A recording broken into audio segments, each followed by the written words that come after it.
Hello, Ethne here with the Épices de Cru, other Épices de Cru guy. Philippe. All right, today is really important to me. I want to talk about cinnamon and cassia. Yeah. Let me tell you what happened to me yesterday. I go to the grocery store and I pick this up. Yeah. And the little sign on it said...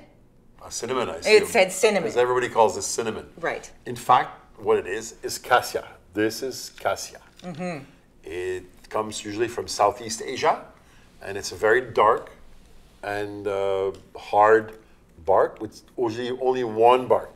True cinnamon, usually from Sri Lanka, is a much lighter color, and it's several barks together, and you can actually grind cinnamon with your fingers because it's just that fine and delicate. It's magic. So this is the true cinnamon, and this is the false cinnamon or cassia.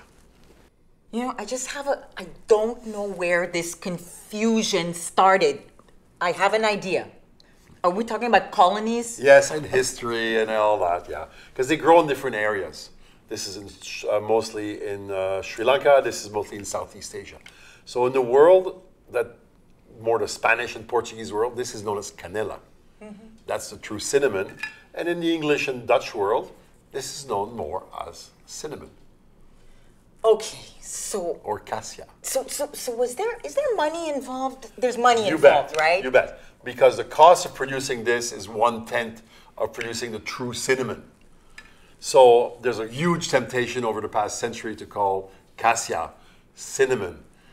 And more profit, kind of cheating the customer. The flavors are similar, but there's really a wonderful difference in flavor between the two. Okay.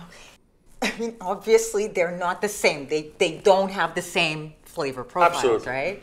Absolutely. Cassia is more robust. It has only one essential volatile oil. So it's flavorful, it's bold, it's almost burning.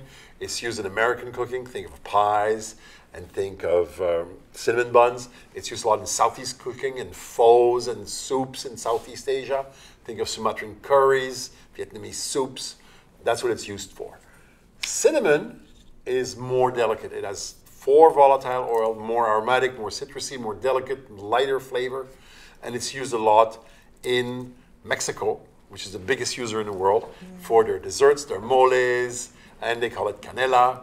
And that's very often how we know it here. So ultimately, I mean, what you're saying is they're both really good, really necessary for different things. So it just ends up being a question of... Great cassia is as good as great cinnamon. It depends what you use it for. It's a question of taste. And very often in the more elaborate blends of the Middle East, they use both. You know what I think? I think it's taste and tradition. Yeah. That's what I think.